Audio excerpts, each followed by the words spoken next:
Welcome to Weekly News Highlights, where we wrap up your week with a glimpse back into what went on over the past week. I'm Kim Dami in Seoul. Interns and residents here in South Korea walked off the job this week as they had warned in protest against the government's plan to increase the medical school quota. Their absence left hundreds of thousands of patients neglected nationwide. This weekend marks 2 full years since Russia's invasion of Ukraine. We'll look closer at how the prolonged war may creep on security situations here on the Korean Peninsula. Outspoken Putin critic Alexey Navalny, who made global headlines when he was poisoned with a nerve agent in 2020, died at the age of 47, in prison with suspicious bruises on his body. Russia claimed no involvement in the death. Doctors here in the country turned in their resignation letters and actually left their patients behind at hospitals as they had warned. This collective action is a show of their discontent against the government's plan to increase medical school enrollment seats. And the government is continuing to stay vigilant and stern, warning they'll hold those who lead the massive walkout responsible. The government announced that it will maximize the operation capabilities of public hospitals in response to doctors' collective action against the medical school enrollment quota increase. At the first Central Disaster and Safety Countermeasure Headquarters meeting to discuss the issue on Friday, Prime Minister Han Duk-soo said that the central and local governments will work to extend the operating hours of public hospitals as much as possible on weekdays as well as weekends and holidays. Emergency rooms will operate for 24 hours. 4 new control centers will open in March to ensure patients in emergencies can be treated within the so-called golden hour, the time a patient needs to be treated for the best chance of recovery. Further, employment regulations will be loosened to help hospitals hire more medical manpower for the time being. There will be more financial incentives for treating patients who are critically ill or need emergency treatment.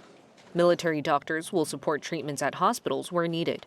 This comes after the government raised its health and medical treatment disaster crisis warning level to severe as of 8 a.m. Friday, which is one step up from the previous level of alert. With the change, the Central Disaster and Safety Countermeasure Headquarters is mainly undertaking the government response to the protest. Friday marks the 4th day of the massive walkout. So far, over 9,000 intern and resident doctors have handed in their letters of resignation. That's around 71% of all trainee doctors. Of those 9,000, around 8,000 have left their posts in hospitals. 신예은, Arirang News. As widely expected, the Bank of Korea on Thursday decided to keep its key interest rate at 3.5%. This is the 9th straight time it has done so. And the central bank pointed to unstable consumer prices as the main reason. Our economics correspondent Moon Hae-ryun has this report.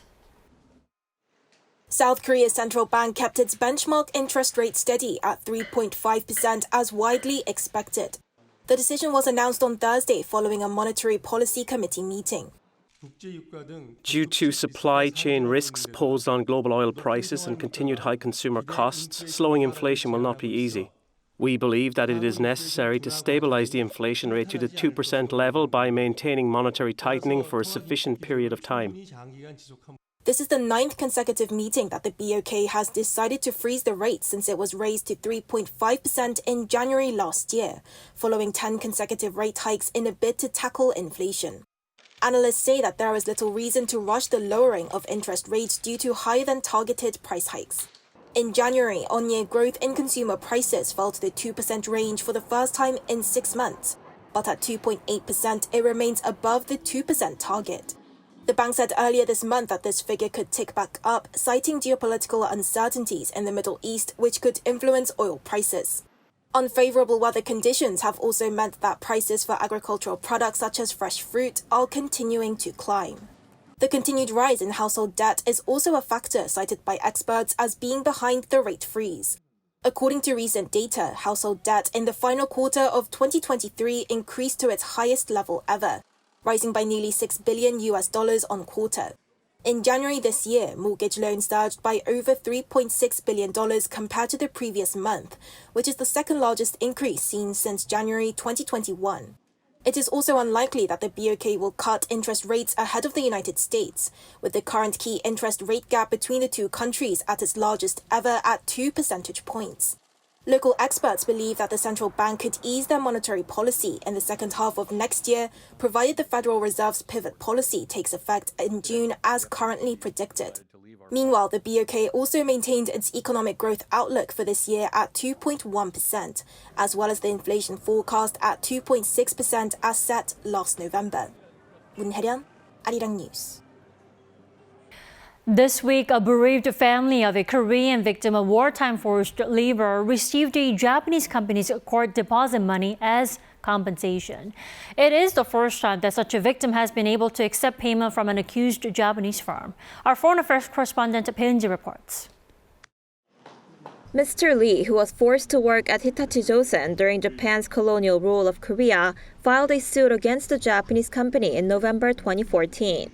Last December, South Korea's Supreme Court upheld the lower court's ruling and ordered the company to pay him 50 million Korean won in damages on top of the delayed interest.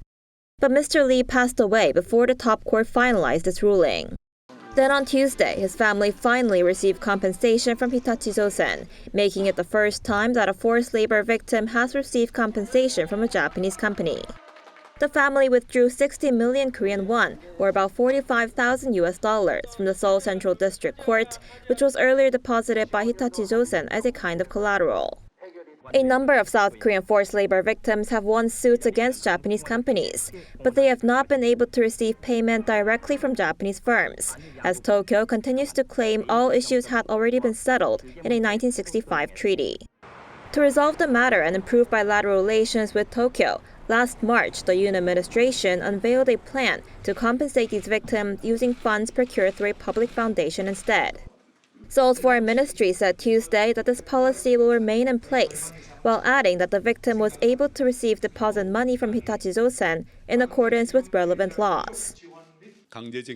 Our government's stance remains that we intend to pay the damages and delayed interest to the plaintiffs through the Foundation for Victims of Forced Mobilization by Imperial Japan. Hundreds of thousands of Koreans were forced into labor in factories and mines in Japan before and during World War II. The historical issue remains one of the biggest obstacles in improving relations with Tokyo. Pyeonji, Arirang News. This weekend, Ukraine marks 2 years since Russia's invasion. Is Ukraine really being worn out by its fight against Moscow? Do Russian forces have the upper hand now? Our Pyeonji talked to experts. This is what an apartment block in Kharkiv looked like after being hit by Russian missile strikes late last month. Since February 2022, thousands have been killed and millions have not been able to return to their homes. As of last month, nearly 3.7 million people remain displaced in Ukraine, and according to the UN Refugee Agency, almost 6.3 million people have crossed into neighboring countries. Denise Brown, the head of the United Nations in Ukraine, currently living in Kyiv, says the air raid sirens still go off a couple of times a day, but people seem to have grown used to them. I think it's terrible what people can get used to. And Ukrainians, very calm, very, very calm. There's absolutely no panic that I see. My team is not panicked, but it's the stress of what is coming. She says they've been delivering supplies to regions along the front lines 2 to 3 times a week, as those directly impacted by the war are in need of shelter, health services, bunkers for schools, and psychosocial support. She added nothing has improved, and although everyone is exhausted after 2 years, the Ukrainian people remain strong. People are tired. It's very true that they are tired, but I don't see any faltering in their determination to stay in their homes and to continue. It's true that the people of Ukraine are very strong. People often say resilient, but it takes a toll. But I think not on the determination. As the war enters its 3rd year and with the conflict between Israel and Gaza, there are concerns that the focus is slowly shifting away from Ukraine. And she says the most important thing that's needed from the international community is to not forget about the war-torn country. So it's really important that governments, the member states of the United Nations, speak out about all these contexts and don't forget them, and don't forget Ukraine. 배은지, Arirang News. And Russia's growing weapons dependence on North Korea has arisen as a crucial factor, not only on the battlefield over in Ukraine, but also here on the Korean Peninsula. Our defense correspondent Choi Min-jung reports. 2 years into the Ukraine war, Russia has been turning to North Korea to seek more gasoline for its fire.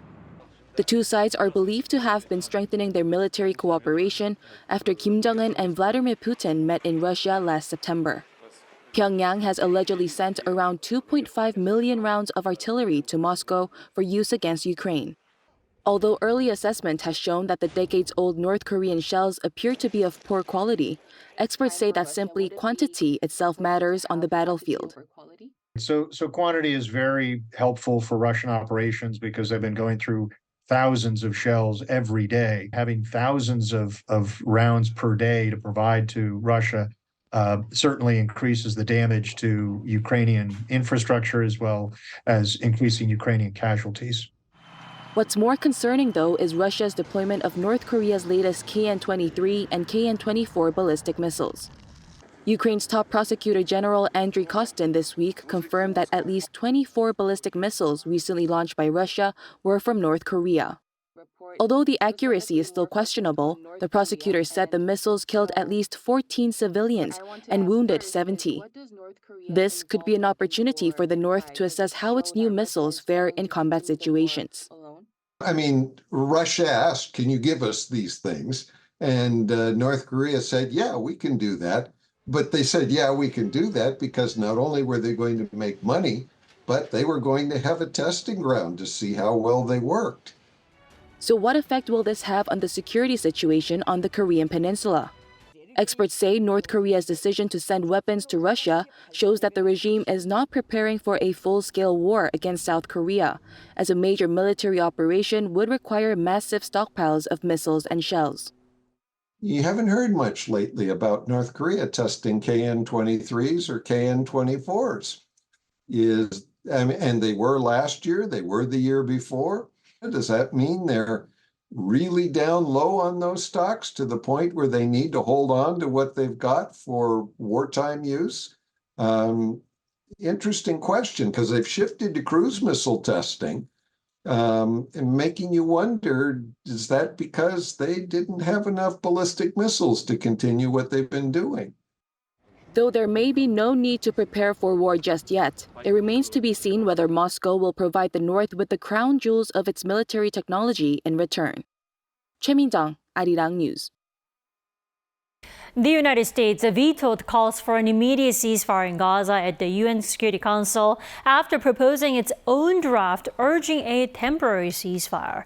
Now, the U.S. pointed out the resolution would jeopardize talks that seek to broker a pause in the war and the release of hostages held by Hamas.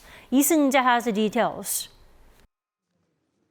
The U.S. vetoed an Algerian-led UNSC draft resolution which called for an immediate ceasefire in Gaza on Tuesday. Washington argues that the draft resolution would jeopardize ongoing talks to end the war in the region. 13 countries on the 15-member body UN Security Council voted in favor of Algeria's resolution, while the UK abstained. However, as a permanent member, the U.S. has veto power.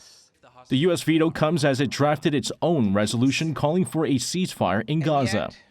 However, the difference between both plans was the timing of the ceasefire. While the Algerian-led draft resolution called for an immediate ceasefire, the U.S. draft calls for a ceasefire as soon as it is practicable. It also said that such a ceasefire should take place on the condition that all hostages are released, while urging the lifting of barriers preventing aid from reaching Gaza. It's still uncertain when the UNSC will vote on the U.S.-led proposal. The U.S., who are close allies with Israel and refrained from using the word ceasefire in a previous draft resolution, have not only added the word in the recent proposal, But President Joe Biden has also referred to a ceasefire as the two allies have recently clashed over Israel's operations in the Gaza Strip. The latest proposal also included a call for Israel to not begin a ground assault on the city of Rafah. The UN has also issued a warning that a planned Israeli offensive against the city would lead to a slaughter. Around half of Gaza's population is now crammed into Rafah after being forced to seek shelter there since the start of the armed conflict between Israel and Hamas. Lee Seung-jae, Arirang News. The Israel-Hamas war is more than just a tragedy for children. So far, thousands of them in Gaza have reportedly lost their lives. Our Iuni spoke to an official at a charity organization for children in the occupied Palestinian territory about what the situation is like there. Since October 7th, over 29,000 people have died in Gaza, and more than 40% of them are children. Jason Lee, Save the Children's country director for the occupied Palestinian territory, says that a ceasefire is the only way to prevent more children from dying. And again, it's so important because children need to believe that they have a future, that they will survive tomorrow, they'll have a future, rebuild the health facilities, rebuild the schools, rebuild the homes. But the first step is really the ceasefire. There's also the impact on their mental health. They see that their homes are being destroyed. They see their families being killed, their communities destroyed.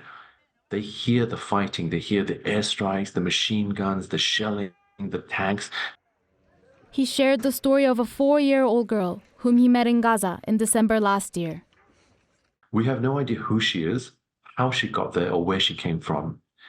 And she was in such a state of catatonic shock. She wasn't speaking, cold and clammy, really, and we had no idea when she last ate. He says this is just one story of at least 17,000 children who are estimated to have lost their family. While they have no one to take care of them, humanitarian aid entering the Strip is becoming even more challenging. Rafah is congested with displaced people living out in the open, and access to other regions is not allowed by the Israeli Defense Forces. Again, we have not been able to get to the north of Gaza. We've not been able to distribute to the middle areas of Gaza. And moving in Rafah is becoming more difficult because it's the congestion. I mean, none of the roads are passable right now. The trucks can't get through. We can't deliver enough supplies, and the people are desperate. Israel's full-scale ground operation in Rafah means the children will be either killed immediately by the fighting or die from starvation or as a result of public health emergencies. We already see diarrheal diseases increasing.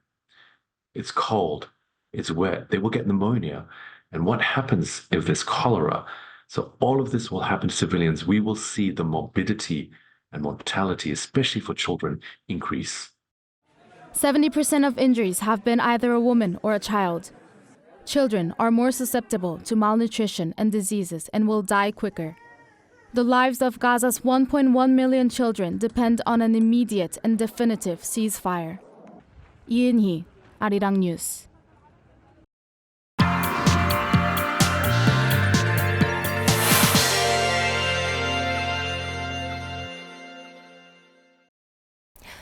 Earlier this month, South Korea's Unification Ministry released a comprehensive report on North Korea's economy and society. It's the first time the ministry is releasing data that's been kept confidential for over a decade. And the minister, Kim Young-ho, says it's K-dramas that are driving young people in the North to want to defect.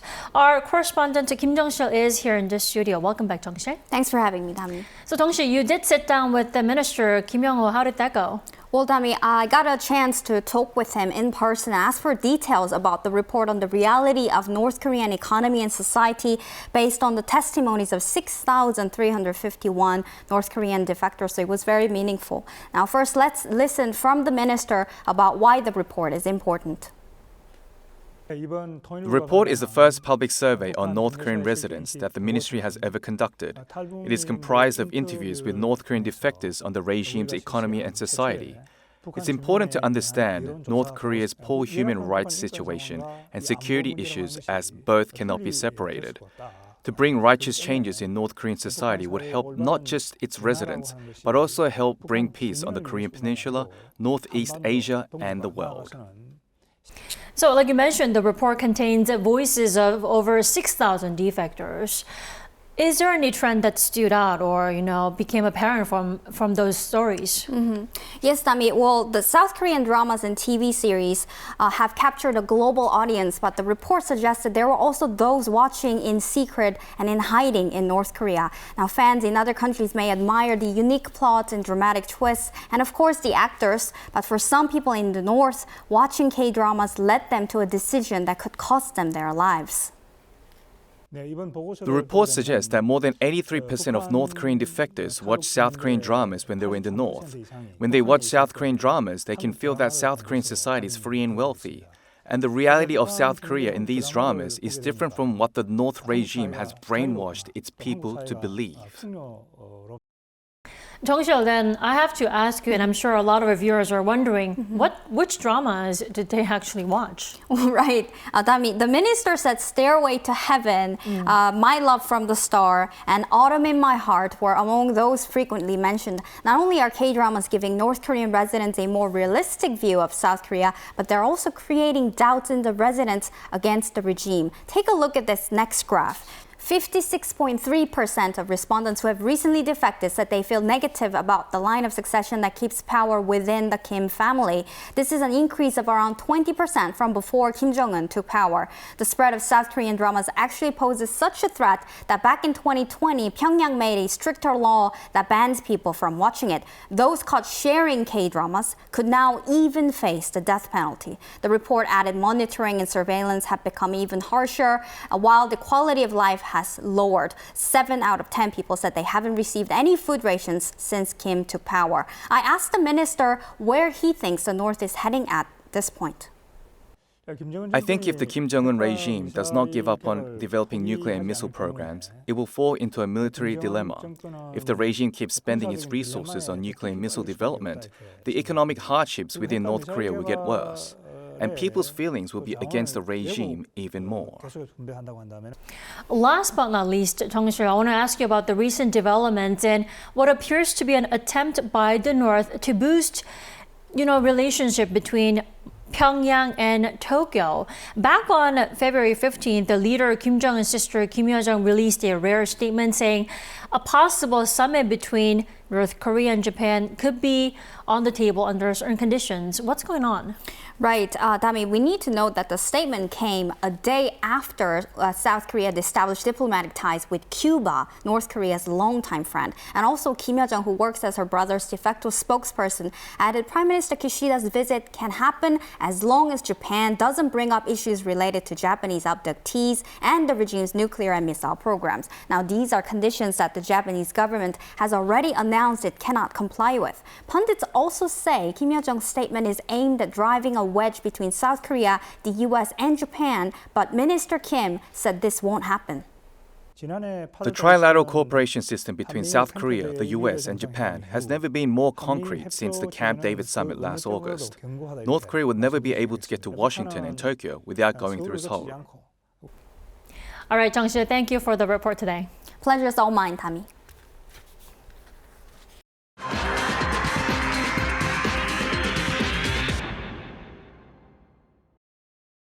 The top diplomats of Seoul, Washington, and Tokyo met for talks on the sidelines of the foreign ministers' meeting of the G20 nations in Brazil on Thursday. And they called on North Korea to immediately stop its advancing provocations. According to Seoul's foreign ministry, South Korean Foreign Minister Do Tae-yeol, U.S. Secretary of State Antony Blinken, and Japanese Foreign Minister Yoko Kamikawa highlighted the importance of trilateral coordination to respond to North Korea's provocations. The three ministers said security cooperation between the three countries has been greatly strengthened to counter Pyongyang's advancing nuclear and missile threats. They reaffirmed that last August Camp David summit opened a new era in trilateral cooperation, and they also vowed to further strengthen response capabilities. Now, Thursday's three-way talks marked the first since Seoul's top envoy took office last month. Just like Joseph Stalin, who presented Kim Il-sung with a limousine back in 1948, Russian President Vladimir Putin presented North Korean leader Kim Jong-un with a Russian luxury car because Putin knew that Kim liked this specific model, according to the Kremlin. Kim Yo-jong, Kim Jong-un's younger sister, who practically acts as a de facto spokesperson for him, also said in the regime state-run newspaper that the car was a clear indication of the close friendship between the two leaders. Now, the gift isn't a total surprise, considering Kim Jong-un showed interest in Putin's car back in September. That's when he visited Russia's Far East. There, he joined the Russian president to sit in the back of Putin's Euro Senate, a massive 7-ton armored limo. With concerns rising on arms transfers between Pyongyang and Moscow, the luxury car gift may be a much bigger concern, a Russian decision not to abide by UN Security Council resolutions on Pyongyang. UNSC resolutions ban member states from the direct or indirect supply, sale, or transfer of luxury goods to North Korea, including cars. A senior official at South Korea's Unification Ministry condemned North Korea on Tuesday for publicly announcing the gift, while calling on Russia to realize its responsibility as a permanent member of the UN Security Council. Outspoken Putin critic Alexey Navalny, who made global headlines when he was poisoned with a nerve agent in 2020, died at the age of 47 in prison. That's where he was serving a sentence on the charges of extremism. But bruising on his body is raising suspicions about the cause of his death. The widow of the Russian opposition figure accused Russian President Vladimir Putin of being responsible for the death of her husband, adding she will continue on with her husband's fight. She further accused the Russian authorities of hiding Navalny's body in a move to disguise the cause of his death, adding that they're only waiting for traces of another Putin's Novichok to disappear, referring to a nerve agent allegedly used by Russia's security service. While Russia said an investigation into the death of Navalny is underway and that all due actions are being taken, the Kremlin stressed that any accusation against its president is both rude and gross, as there is no information on the cause of the death. That is all we have for this week. We thank you for watching Weekly News Highlights. Enjoy the rest of your weekend.